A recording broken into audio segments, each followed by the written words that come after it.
Congress party की पहली लड़ाई शायद चंपारण में गांधी जी ने की थी। और अभी आपने मुझे बताया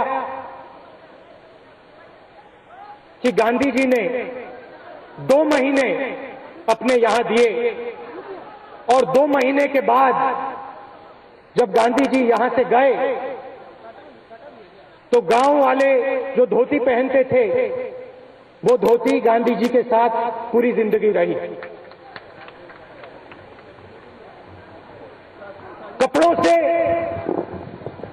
बहुत कुछ मालूम हो जाता है। अब आप देखिए, गांधी जी सूट पहनते थे, हिंदुस्तान के शायद सबसे बड़े वकील थे।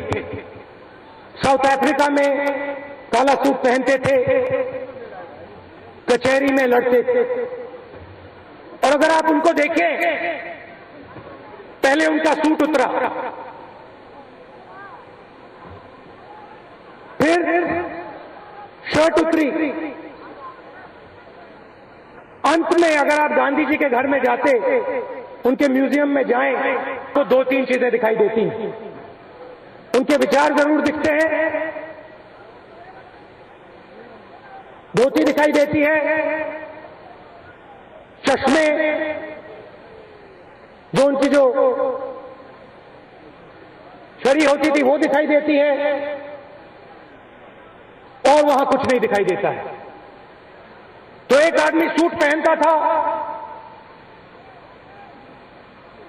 लॉयर था, और आस्ते आस्ते आस्ते आस्ते आस्ते आस्ते सिर्फ उसके विचार बचे, 2-3 कपड़े बचे, चश्मा बचा, एक घड़ी, टूटी हुई सी घड़ी बची। और अब आप सोच रहे हो कि भाई राहुल गांधी यहां कपड़ों की क्यों बात कर रहा है। कुछ समय पहले मैंने पार्लियामेंट में सूट बूट की सरकार की बात उठाई। मैंने कहा कि देखिए, ये जो आपकी सरकार है, ये गरीबों की सरकार नहीं है,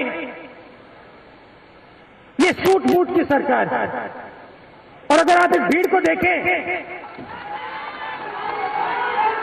अगर आप इस भीड़ को देखें, और अगर आप अपने पीछे देखें, आगे पीछे साइड में देखें, तो आपको यहां सूट पहना, बूट पहना एक व्यक्ति नहीं दिखाई देगा। यहां पे किसी के पास फटे कपड़े हैं, कोई कुर्ता पजामा पहना है, कोई शर्ट पहना है, कोई धोती पहना है, कोई कुर्ता पहना है। अब मैं आपको एक छोटा सा चुटकुला बताना चाहता हूं। कुछ साल पहले एक सूट पहना व्यक्ति को नदी क्रॉस करनी थी, तो वहां पे उसको नाव मिली, मल्ला मिला। उसने पूछा, भैया मैं जाना चाहता हूं, ले जाओगे मुझे? मल्ला कहता, जरूर ले जाऊंगा। बैठे सूट वाले व्यक्ति, मल्ला बैठा और चले गए। थोड़ी देर बाद सूट वाला व्यक्ति कहता है, अच्छा भाई बताओ, तुमने अपनी जिंदगी में साइंस पढ़ी है? मल्ला कहता, भैया अपन ने तो नहीं पढ़ी साइंस, तुम्हारी 25% जिंदगी बर्बाद हो गई। 5 मिनट बाद कहता है, अच्छा भैया तुमने गणित पढ़ी है? मल्ला कहता है, नहीं भैया, गिनती आती है मगर गणित तो हमने नहीं पढ़ी। अरे भाई, तुम्हारी तो 50% जिंदगी बर्बाद हो गई। 5 मिनट और होते हैं, सूट वाला कहता है, भैया तुमने बायोलॉजी पढ़ी है? मल्ला कहता है, नहीं भैया, देखो मैंने ना गणित पढ़ी है ना बायोलॉजी पढ़ी है, मैं तो बोट चलाता हूं। 3/4 जिंदगी तुम्हारी बर्बाद हो गई। 10-15 मिनट और होते हैं, पानी थोड़ा हिलने लगता है, जोरों से हिलता है। मल्ला पूछता है, भैया तैरना आता है? नहीं भैया, मैं तो तैरना नहीं सीखा। तेरी 100% जिंदगी खत्म हो गई। अब ये आपको मैंने बताया क्यों। ज्ञान की जगह होती है, मतलब सूट बूट वाले को अपनी बात मालूम होती है, किसान को अपनी बात मालूम होती है, मल्ले को अपनी बात मालूम होती है, मजदूर को अपनी बात मालूम होती है, पेंटर को अपनी बात मालूम होती है, सबके पास ज्ञान होता है। अब मैंने गांधी जी की बात की, अब दूसरी तरफ मैं मोदी जी की बात करता हूं। लोग कहते हैं कि मोदी जी चाय बेचते थे, मगर अगर आप आज मोदी जी को देखें, कुछ दिन पहले इकोनॉमी पे बातचीत हो रही थी, मैंने फोटो देखी, मोदी जी बैठे हैं, साफ सुथरे कपड़े हैं, और वहां पे 50 लोग बैठे हैं, हर एक के पास अच्छा सा सूट है, महंगी पेन है, और वो उनको बता रहे हैं कि भैया इकोनॉमी में क्या होगा। फिर बात उठी रोजगार की, मीटिंग हुई मोदी जी की, रोजगार के बारे में मीटिंग हुई। फिर मैंने फोटो देखी, मोदी जी बीच में बैठे हैं, 25 लोग बैठे हैं वहां पे, सबके पास सूट है, सबके पास बड़ी बड़ी घड़ियां हैं, सबके पास पेन है, और रोजगार की बात हो रही है। फिर मैंने देखा स्वच्छ भारत की बात हुई, मीटिंग हुई, मोदी जी बैठे हैं, ब्यूरोक्रेट बैठे हैं, सूट बूट वाले फिर से बैठे हुए हैं, और वहां चर्चा हो रही है स्वच्छ भारत। बात क्या है? अगर आप रोजगार लाना चाहते हो तो जो रोजगार के बारे में जानता है उससे बात करो, जो अपना खून पसीना देता है, जो फैक्ट्री में काम करता है, जो मजदूरी करता है, उससे जाके बात करो, वो आपको बताएगा रोजगार कैसे आएगा हिंदुस्तान में। अगर आप हिंदुस्तान को साफ करना चाहते हो, आप जाओ सफाई कर्मचारी की मीटिंग लो और इससे पूछो, भैया क्या हो रहा है मुझे बताओ, हिंदुस्तान को साफ करना है, मुझे बताओ कैसे करेंगे। अगर युवाओं को रोजगार देना चाहते हो तो युवाओं को पकड़ो, बुलाओ उनको, उन युवाओं को जो बिहार से जाते हैं, बंबई जाते हैं, उन पेंटरों को पकड़ो, उनको बुलाओ, उनके पास सूट नहीं है, बूट नहीं है, वो धोती कपड़ा पहनते हैं, शर्ट पहनते हैं, उनसे पूछो, भैया मैं हिंदुस्तान में रोजगार लाना चाहता हूं, आप मुझे बताओ क्या करें, तब रोजगार आएगा। अब आप मोदी जी को देखो, पहले चाय वाले थे, आस्ते आस्ते आस्ते उनके कपड़े बेहतर हुए, कुर्ता पजामा आया, और अंत में जब वो प्रधानमंत्री बने 15 लाख रुपए का सूट पहन लिया। एक तरफ गांधी जी जो सूट उतार रहे हैं, शर्ट उतार रहे हैं, यहां 3 महीने के लिए आके किसानों से पूछ रहे हैं, भैया क्या बात है बताओ हमें, तो हम आपकी लड़ाई लड़ सकें। और दूसरी तरफ मोदी जी जो चाय की दुकान में, पता नहीं सच है या नहीं, मगर लोग कहते हैं जो चाय की दुकान में काम करते थे, आज वो ना गरीब से मिलते हैं, ना मजदूर से मिलते हैं, ना कमजोर से मिलते हैं, सिर्फ सूट बूट वालों से मिलते हैं। और फिर यहां आते हैं और आपसे कहते हैं, देखो मैं और मेरे सूट बूट वाले दोस्त हिंदुस्तान को बदल डालेंगे। मैं और मेरे सूट बूट वाले दोस्त हर हिंदुस्तानी को अपने बैंक अकाउंट में 15 लाख रुपए देंगे। मैं और मेरे सूट बूट वाले दोस्त साल में 2 करोड़ नए रोजगार हिंदुस्तान के युवाओं को दूंगा।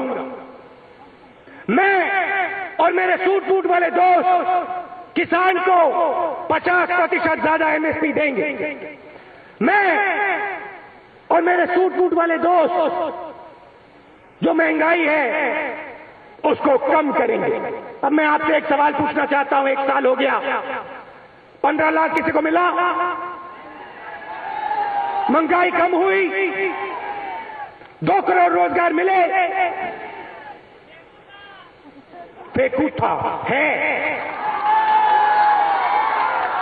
अब गांधी जी यहां आए, लड़े, 2 महीने रहे।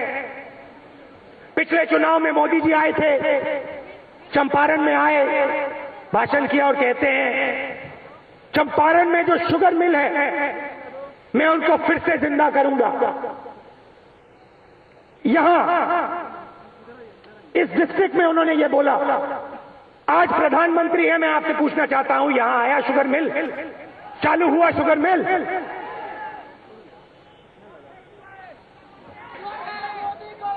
अब देखिए, जब मैंने जमीनी अधिकारियों की लड़ाई शुरू की तब मैंने सूट बूट वालों से, ब्यूरोक्रेट से, जो थियरी वाले लोग होते हैं उनसे मैंने पूछा, भैया जमीनी अधिकरण बिल आना चाहिए या नहीं? और सब के सब ने कहा बिल्कुल नहीं आना चाहिए। फिर मैंने सोचा जाके मैं किसान से भी पूछ लूं। मैं किसान के पास गया, मजदूर के पास गया और मैंने पूछा, भैया जमीनी अधिकरण बिल आना चाहिए? एक किसान ने मुझे नहीं कहा कि बिल नहीं आना चाहिए, एक मजदूर ने मुझे नहीं कहा कि बिल नहीं आना चाहिए। तो ये बहुत साफ लड़ाई है और आपको ये बात अच्छी तरह समझनी है। ये जो आपकी जमीन है, जिस पे आप खेती करते हैं, जिस पे आप मजदूरी करते हैं, ये सोना बन रहा है, सोना। 10 साल पहले, 15 साल पहले इसका कोई दाम नहीं था, मगर आज इसका दाम तेजी से बढ़ रहा है। और आने वाले समय में जो आज लाखों में जाती है वो करोड़ों में जाएगी। और मोदी जी के सूट बूट वाले दोस्त और मोदी जी ये आपसे जमीन लेना चाहते हैं और आपको उन्होंने एक वायदा किया है। उन्होंने आपसे कहा है, देखिए आपकी जो जमीन है आप हमें दे दो, आपकी जो जमीन है आप हमें दे दो, और अगर आप हमें जमीन दे दोगे तो विकास हम लाएंगे, और जब हम विकास लाएंगे तो बिहार के युवा को खूब रोजगार मिलेगा। और मैं आपसे ये कहना चाहता हूं, जमीन तो हम आपको आपकी नहीं जाने देंगे, वो तो हमने रोक दिया, मगर इसमें एक साजिश। ये क्या करना चाहते हैं? जब गांधी जी यहां आए थे तो यहां पे चंपारण में लोगों ने घुटना टेक लिया था। खेती खत्म हो गई थी, जो वो उगाना चाहते थे वो उगा नहीं पाते थे, और अंग्रेज उनसे जमीन जब छीनना चाहते थे ले लेते थे, जितना पैसा लेना चाहते थे ले लेते थे। अब मोदी जी की सरकार चाहती है कि आपसे आपकी जमीन छीनी जाए। इस तरफ आपकी जमीन छीनेंगे और उस तरफ आपको रोजगार नहीं देंगे, और आप बीच में फंसोगे जाके। मेक इन इंडिया की बात की, और यहां मेरे सामने लिखा है हिंदुस्तान में मैन्युफैक्चरिंग करेंगे, 2 करोड़ रोजगार हम हर साल लाएंगे। 1 साल हो गया, यहां कोई एक व्यक्ति है जिसको मोदी जी की सरकार ने रोजगार दिया? हाथ उठा के दिखाओ मुझे। एक व्यक्ति नहीं। थोड़ा मैं इनकी सरकारों के बारे में आपको बताना चाहता हूं। राजस्थान में अस्पतालों को, स्कूलों को प्राइवेटाइज कर दिया। हम वहां पे मुफ्त में दवाई देते थे, बंद कर दिया।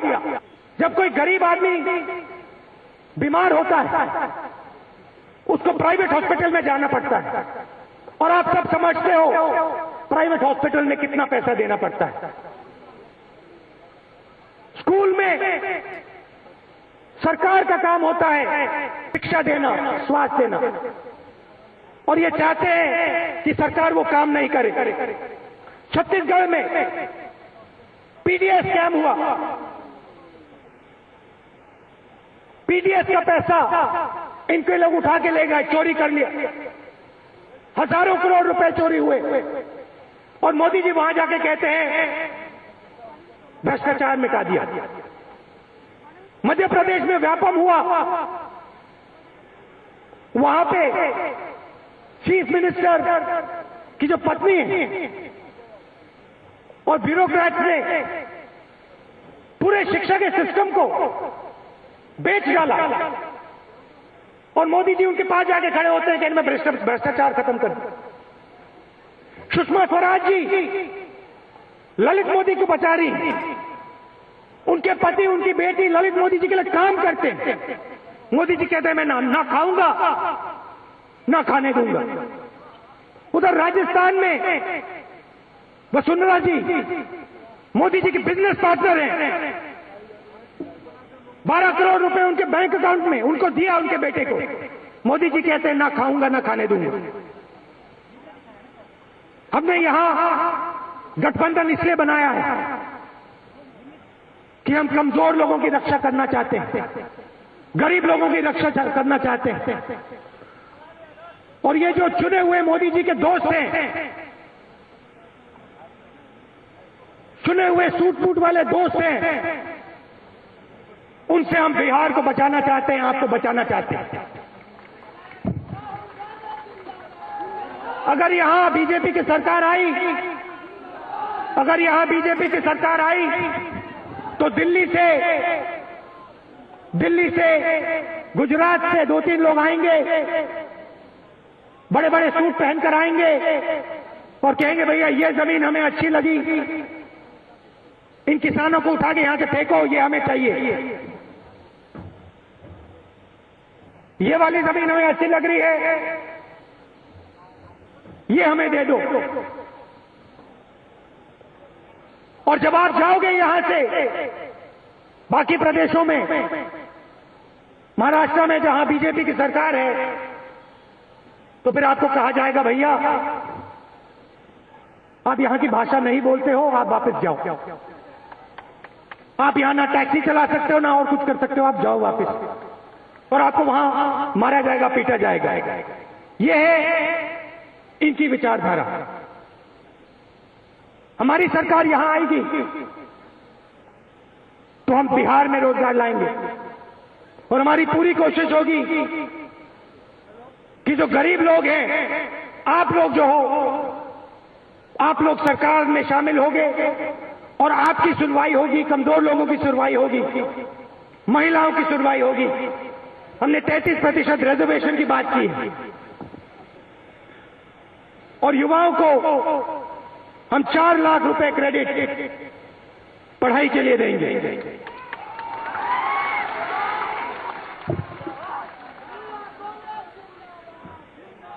मैंने गांधी जी की बात की, मगर सिर्फ गांधी जी ने गरीबों की लड़ाई नहीं लड़ी। जगजीवन राम जी, अंबेडकर जी, पटेल जी, नेहरू जी, इन सब लोगों ने आपकी लड़ाई लड़ी। ये आपके बीच में जाते थे, आपकी सुनते थे, आपकी बात समझने की कोशिश करते थे और फिर आपसे बात करते थे। कांग्रेस पार्टी उस प्रकार से काम करती है। आरएसएस के लोग, बीजेपी के लोग अलग प्रकार से काम करते हैं। वो सोचते हैं कि गरीब लोगों में कोई ज्ञान नहीं है, वो सोचते हैं कमजोर लोगों में कोई ज्ञान नहीं है। राजस्थान में उन्होंने कहा है कि अगर किसी के पास शिक्षा नहीं है तो वो लोकल बॉडी का चुनाव लड़ नहीं सकता है। ये उनकी सोच है और ये अगर करना भी चाहें ये नहीं कर सकते हैं क्योंकि ये आपके बीच में नहीं आते, आपसे गले नहीं मिलते हैं, आपके हाथ नहीं पकड़ते हैं। ये साफ सुथरे रहना चाहते हैं, ये अपना सूट साफ रखना चाहते हैं, अपने कपड़े साफ रखना चाहते हैं। हम सिर्फ आपके बीच में आना चाहते हैं, आपसे गले मिलना चाहते हैं, जैसे गांधी जी ने किया। हम अपने सूट को उतारना चाहते हैं, हम धोती को अपनाना चाहते हैं। ये हमारी सोच। अब यहां पे गुलाम नबी जी ने कहा, जब आरएसएस बीजेपी के लोगों को पता लगेगा कि चुनाव जा रहा है, तो वो एक धर्म को दूसरे धर्म से लड़ाने की कोशिश करेंगे। यही उन्होंने पिछले चुनाव में किया, उत्तर प्रदेश में किया, बिहार में किया, और यही ये करते हैं। इनकी बातों में आप मत आइए।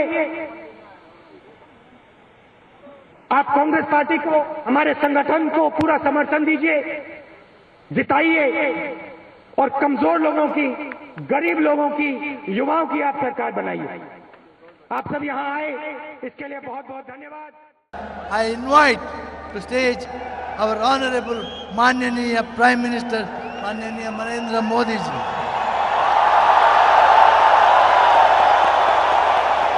May